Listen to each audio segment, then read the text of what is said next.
Alright, we're gonna do better this time.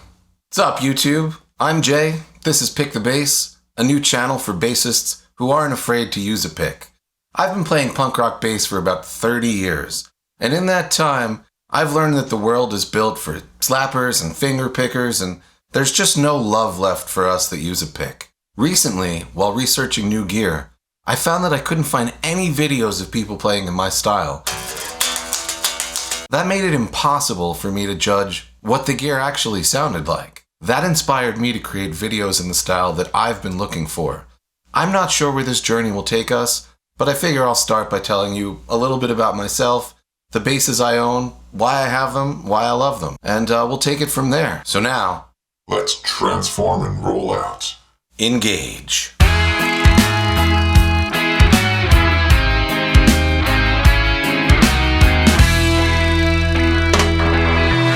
So here's one.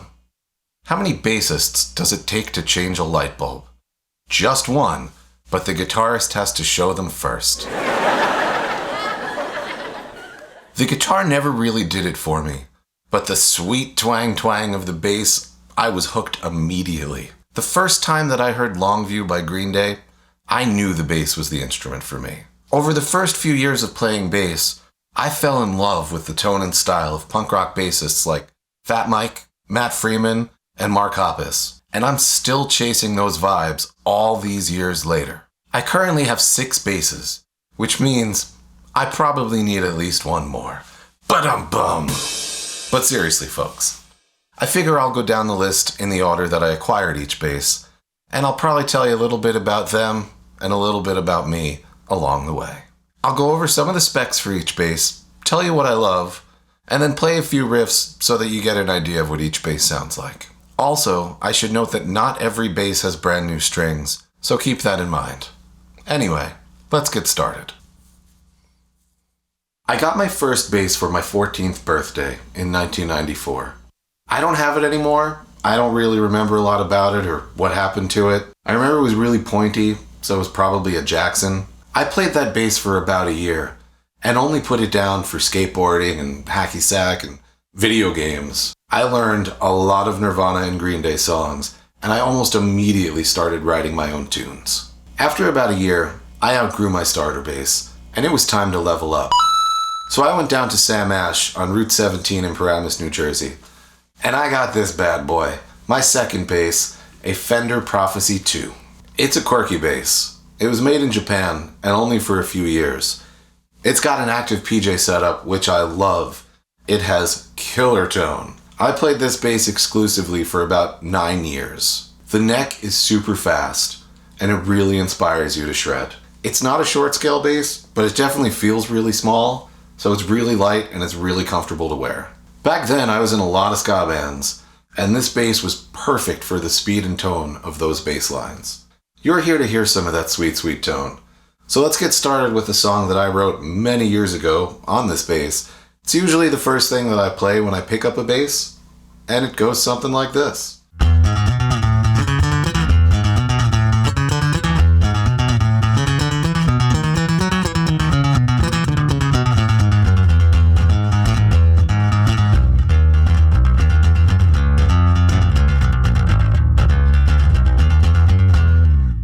Ta-da!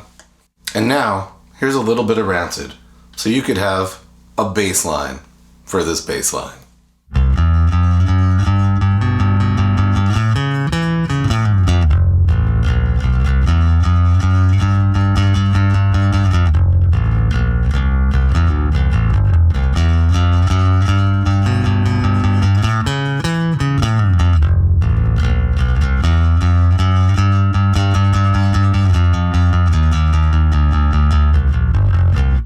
Ta-da! Next, here's a ska riff that I also wrote on this bass many years ago.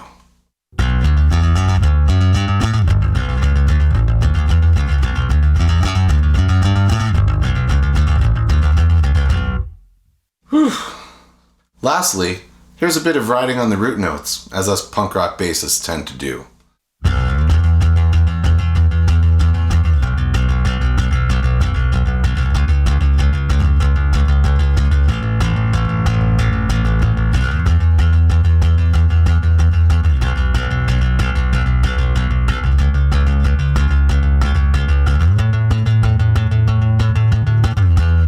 So anyway, the Fender Prophecy II, like I said earlier, it's made in Japan. The color is sapphire blue transparent. The body is ash. The neck is maple. It's a C profile. The whole thing is lacquered. It's got this weird 4 bolt-on neck with no plate. The fretboard is rosewood, and it's a 9.5 radius, so that's pretty typical for a Fender. Dot inlays. You've got 22 medium jumbo frets. You've got a 1.5 inch nut, so it's more like a jazz bass, which means it's really fast and comfortable to play. The nut's graphite, which is a little different. Comment below if you have any opinions on graphite versus bone. It's a PJ setup.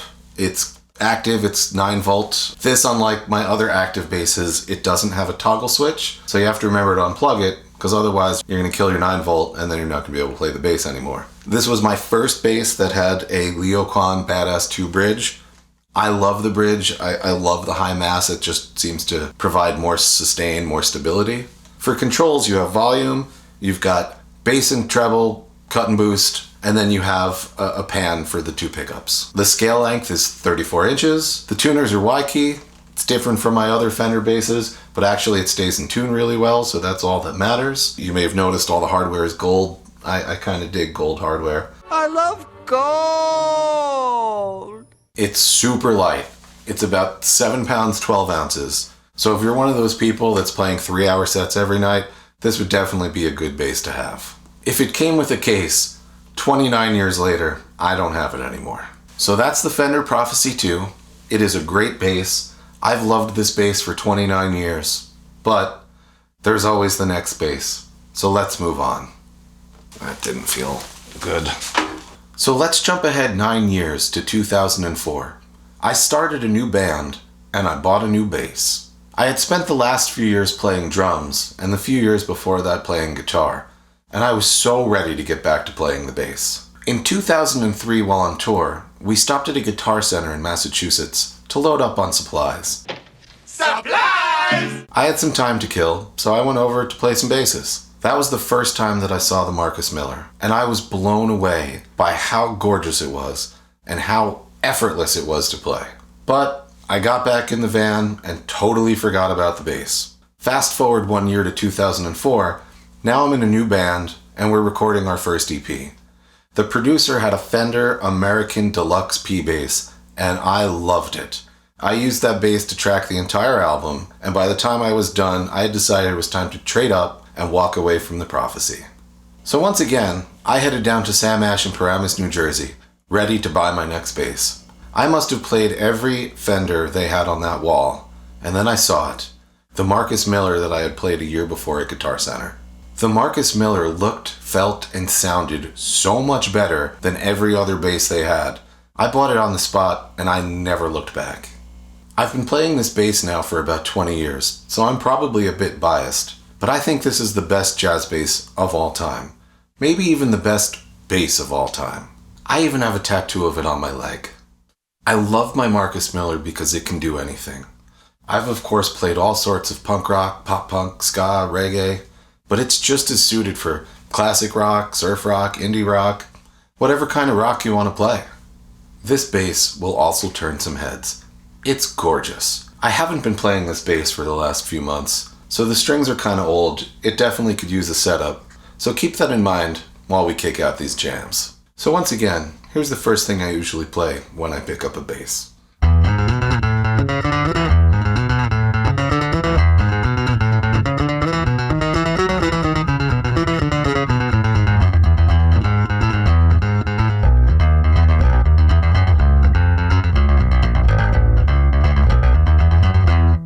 And here's that rancid tune again.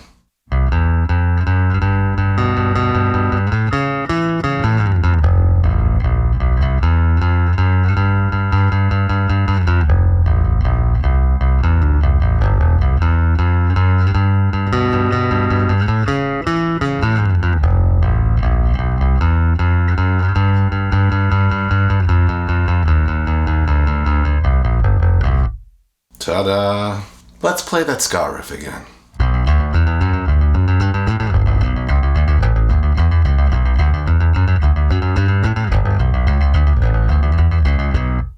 Boom. And then finally, let's ride some root notes.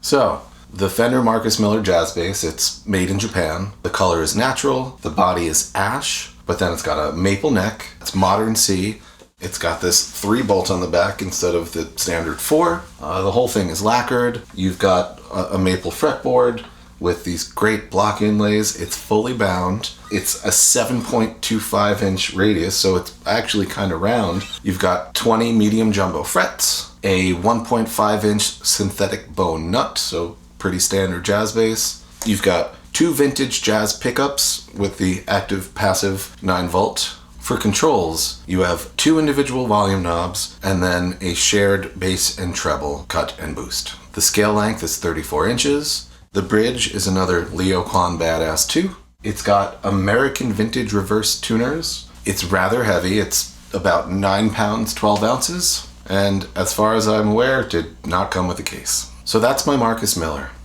I love this bass. This is my ride or die. But it's always nice to have more basses. So let's move on. What's next? This weird Danelectro. So at some point in 2005, I got my hands on this Danelectro 59 DC short scale bass. This began my era of side quest basses. I didn't really have a reason to get this bass, but it's what Fat Mike plays live, and I wanted one. This is a fun bass. For a long time, it was my sitting on the couch bass. Because it's pretty much hollow, it's really cool to play when it's not plugged in. I was really excited for how light it is, but it turns out it's just too light for me. I don't like when the instrument moves all over the place when I'm playing. I definitely prefer a bass with a bit more weight. The neck is a bit too chunky for me. It's a bit like a vintage P bass, but it's really fast and easy to get around.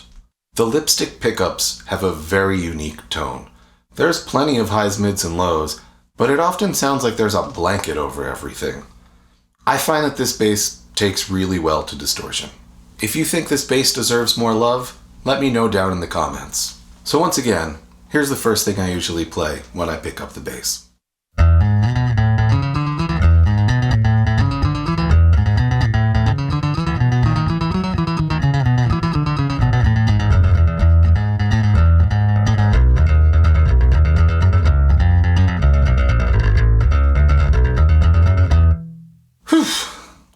And again, a bit of Rancid.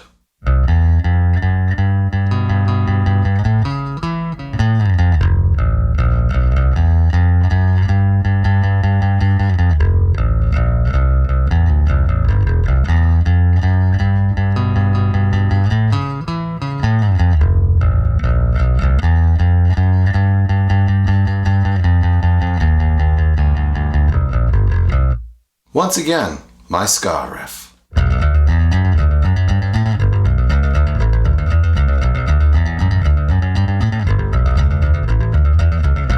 Boom. And finally, some root notes.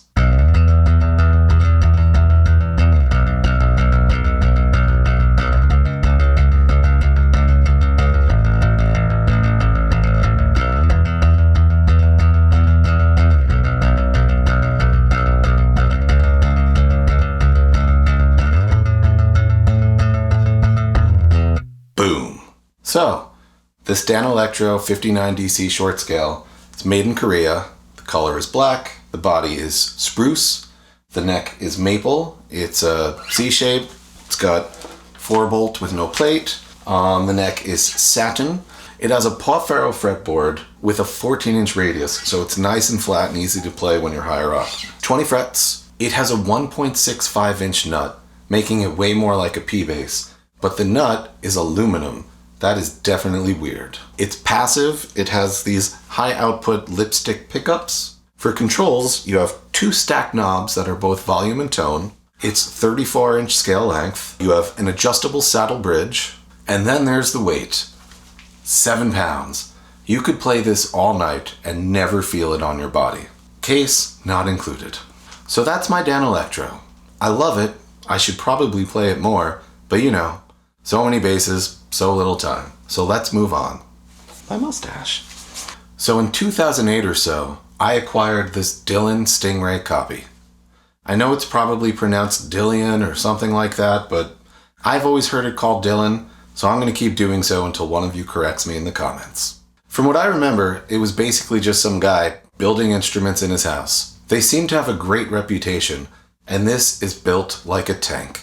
I don't have a lot of Stingray experience, but I always kind of wanted one because a lot of my favorite bassists, before they played P basses, they played Stingrays. There's still a handful of bassists out there rocking Stingrays, like Mike Herrera of MXPX or Roger Lima of Less Than Jake, and they both have killer tone. This particular Stingray feels very much like a Fender to me. It's also really weird because it's passive, while most Stingrays are active. I've honestly never used this bass for anything.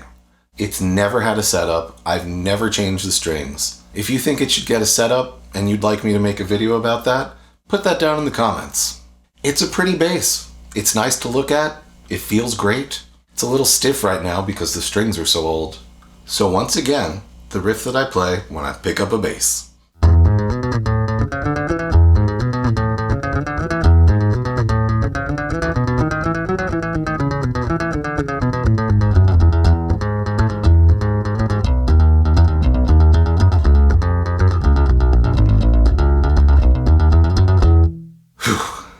And once again, some Rancid.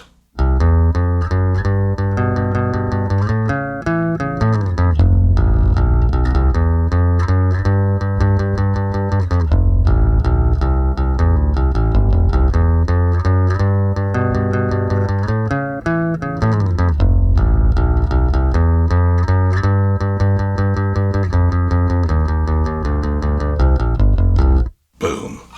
And now, some ska.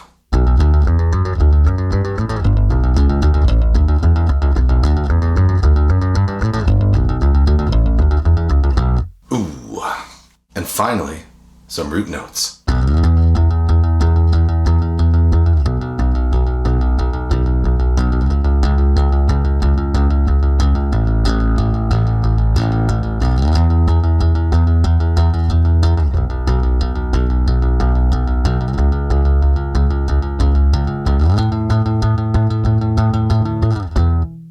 Yep. So this is the Dillion VMB 400. I think the parts are all made in Korea, but it was assembled in the US. The color is natural, the body is maple, and it's got a 4 bolt-on maple neck. It's lacquered. It has 21 frets. The pickup is a Dillion designed custom pickup with jumbo pole pieces. As I said, weird for a Stingray, the electronics are passive. For the controls, you have one volume knob and then a 2-band EQ. It has a deluxe die-cast bridge, which to me looks like a bit of a mashup between a Badass 2 and a classic vintage Fender bridge.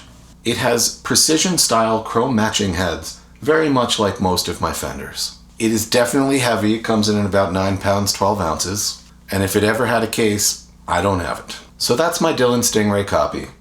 I've never really played it, I probably should, but so many basses, so little time. So let's move on. In 2023, I started a new band.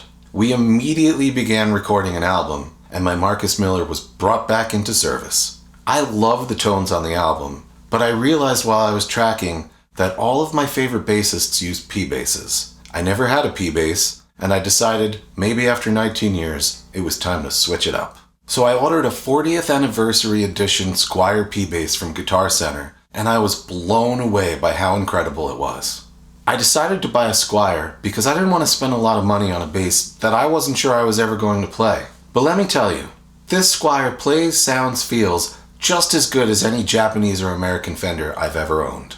I had the electronics swapped out, but I left everything else stock. It's gorgeous, it has tone for days, and the neck and fretwork are incredible.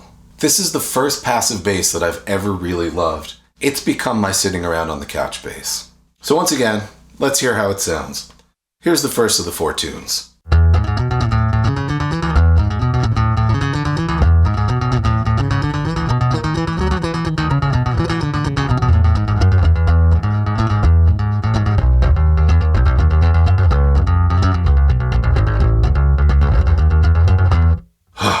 He'll never stop. And now, some Rancid.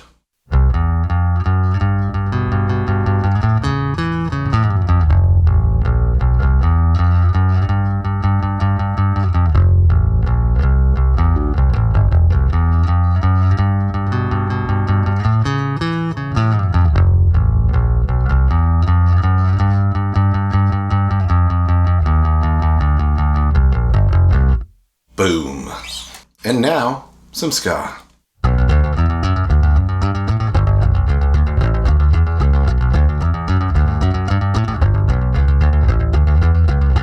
Whoo. And finally, some root notes.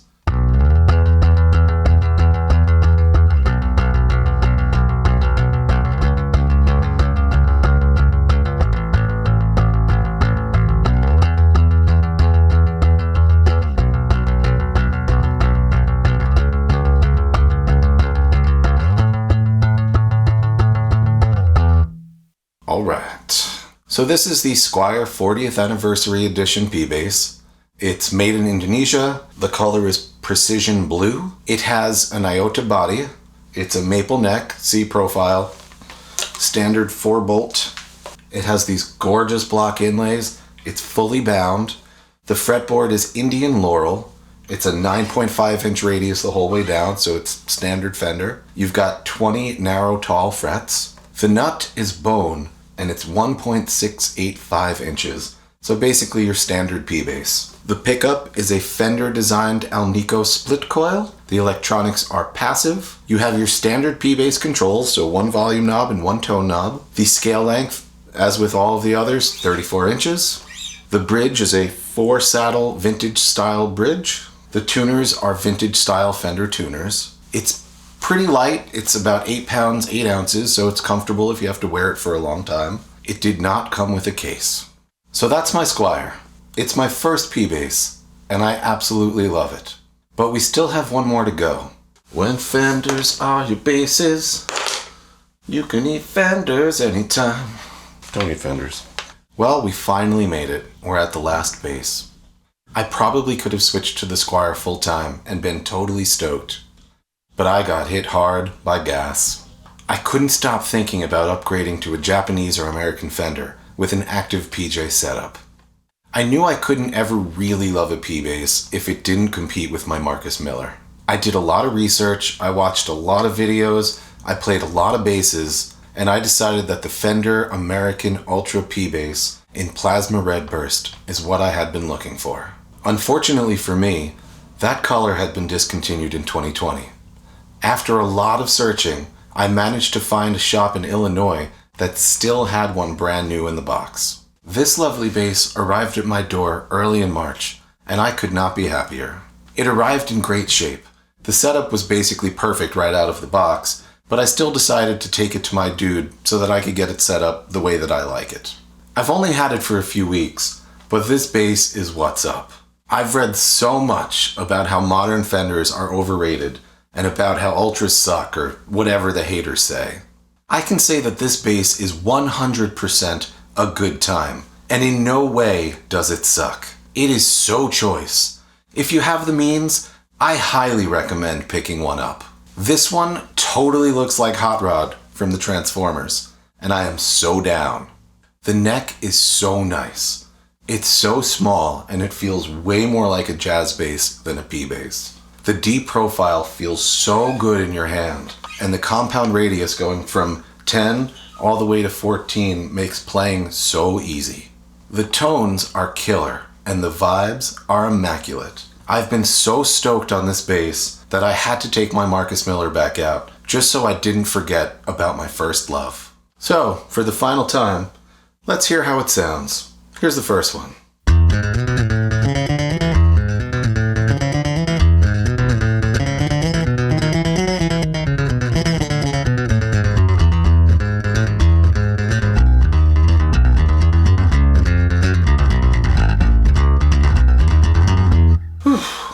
And now, some Rancid.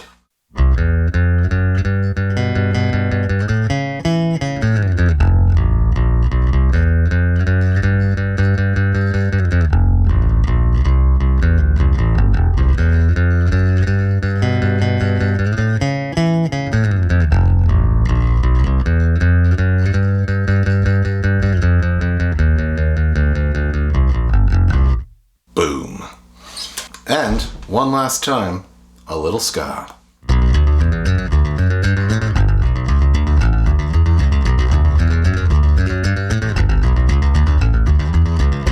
Boom. And to take us home, let's play some root notes.